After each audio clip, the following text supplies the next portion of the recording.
сәлеметсіңдер ме балалар? Бүгінгі сабаққа қош келдіңдер. Сабаққа дайын болсаңдар, бастаймыз. Бүгінгі сабағымыздың тақырыбы қазақ жоңғар шайқастары. Сабағымыздың зерттеу сұрағы: неліктен аңырақай шайқасы қазақ жоңғар соғысындағы түбегейлі бетбұрыс деп саналады? Сабағымыздың мақсаты: жоңғар шапқыншылығына қарсы күресте танылған хандар мен батырлардың рөлін түсіндіру. Бүгінгі сабағымыз аңырақай шайқасы.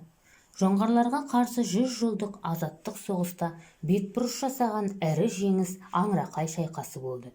Шайқас 1730 жылы Балқаш көлінің оңтүстігі Итішпес деген жерде болған еді. Аңырақай атауының шығуының әртүрлі пікірлері бар. Солардың бірі аңырап қазақ батырларынан қашқан жоңғарлар деседі. Аңырақай шайқасындағы ұрыс болған алқап 2-3 шақырым жерді алып жатты.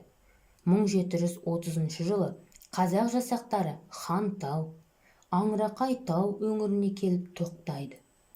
Шайқас ежелгі дәстүрмен жекпе-жектен басталады. Ұрыс барысында қазақ жоңғар батырлары 12 күн бойы жекпе-жекке шығып, қазақтар басым түсіп жатады. Соғыстың соңына қарай аса үлкен ерлік көрсеткен атасының атымен Абылай деп жауға ұрандап шапқан Әбілмансұр сұлтан ерекше көзге түседі. Ол жоңғардың Шарыш деген батырын жеңеді. Осыдан соң Әбілмансұр ел арасында Абылай деп атанып кеткен екен. 2 ай бойы толастамаған шайқаста қазақ қолы үлкен жеңіске жетеді. Жоңғарлардың қазақ жеріне жасаған жойқын жорықтары ауыр қасіреттер әкелді. Осы ұрыста аса көрнекті батырлар, билер ерекше қажырлы еңбек етті. Олар Қанжығалы Бөгенбай, Қаракерей Қабанбай, Шақшақ Жәнібек, Наурызбай, Қарасай, Райымбек, Қабанбай батырдың жұбайы Гаухар батыр, Қабанбай батырдың қызы Назым батыр. Мінекей, осылардың барлығы қажырлы еңбек танытты. Барлығы бірдей қол қостап, ата мекенін жау қолынан азат етті. Бөгенбай қазақ жасақтарына қолбасшылық етіп және дипломатиялық қызмет атқарды. Қабанбай Найман тайпасының жасағын басқарды. Ерлігі үшін Қабанбайға кейіннен Абылай хан Дарабоз деген ат қойған. Жәнібек қазақ-орыс қатынастары кезінде елшілік қызмет атқарған батыр. 300-дің батырларын біріктірген Қарасай батыр. Мінекей, осындай батырларымыз көп болған. Атақты билер елдің арқа сүйер кеңесшісі болды. Жауға қатал, досына мейірімді болуға үйретіп отырды. Балалар, сендердің алдарыңда сурет тұр. Осы суретте не көріп тұрсыңдар? Қандай іс-әрекеттер болып жатыр? Кімдер бейнеленген? Бұл оқиға қашан болды және неге болып жатыр деп ойлайсыңдар? Аздап ойланамыз және жауап береміз.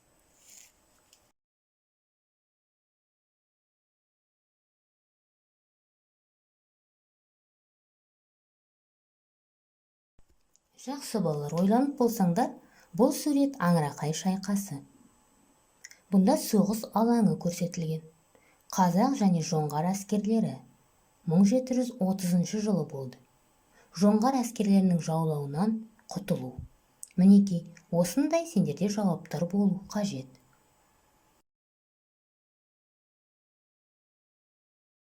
Аңырақай шайқасын қазақ тарихында алатын орны айрықша. Себебі біріншіден кезек күттірмес отан қорғау жолындағы ерлігі десек, екіншіден 2-3 мың қазақ жасағының өзінен әскері көп қалмақ қолына қарсы тұрып оны жеңуі. Яғни, олар осы уақытқа дейін бекем қалыптасып кеткен деректерді шешуші шайқасқа екі жақтан да кемі 30-40 мыңнан жауынгер қатысқандығын және ұрыстың 1,5 айдай уақытқа созылғандығын салқын қанды пайымдауларымен жоққа шығарады. 3 ғасырлық тарихы бар аңырақай шайқасы тек 20 ғасырдың басында ғана қағазға түсірілген. Оған дейін атадан балаға, ұрпақтан ұрпаққа ауызша тарих түрінде жеткізілген. Аңырақай шайқасы 8 жылға жуық уақытқа созылған қазақ ойрат соғысындағы шешуші ұрыс болды. Ол қазақ халқын өзінің байырғы күшті қарсыласын біржолата жеңуге алып келді. Сөйтіп 300-дің сарбаздарынан құралған халық жасағы басқыншы жоңғарларды бұрын жаулап алған аумақтарынан қуып шыққан қиындығы мол, күрделі, қаһармандық дастанды іс жүзінде аяқтады. Ол қазақ халқының жауынгерлік рухын нығайтты, халықтың этностық тұтастық сезімін және өз еліне деген сүйіспеншілігін арттыруға септесті. Аңырақай шайқасы қазақтардың қалың қалмақ қолына қарсы тұрған ерліктің сипаты.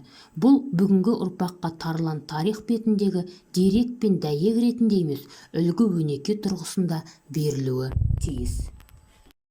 Осы Аңырақай шайқасы болған жерде кейіннен Аңырақай шайқасына арналған ескерткіш ашылған болатын.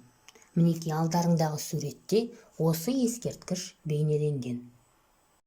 Сабағымызды бекіту мақсатында сендерге үй тапсырмасын ұсынамын. Үй тапсырмасы бізде таңдау бойынша 2 тапсырма беремін. Бірінші тапсырма кестені толтыру. Бұл кестеде алдымен сендер сәйкестендіру орындайсыңдар, яғни жылдарменен ол жылдары болған оқиға. Кейіннен сәйкестендіріп алғаннан кейін осы оқиғаға сипаттама берулерің қажет. Екінші тапсырма резюме толтыру. Яғни сендер кез келген қазақтың батыры, биі, не болмаса ханын таңдап алып, ол туралы төмендегі келесі сұрақтарға жауап беріп, мәлімет жинақтайсыңдар. Аты жөні, өмір сүрген жылдары, өмірінің алғашқы кезеңі, әскери өмірбаяны, жеке қандай қасиеттері бар, қандай қызмет атқарды және Қазақстан тарихында бұл адамның орны қандай. Мінеки, осы 2 тапсырманы таңдау бойынша орындауларыңа болады. Мінеки балалар, осыменен бүгінгі сабағымыз аяқталды. Келесі кездескенше сау, саламат болыңдар.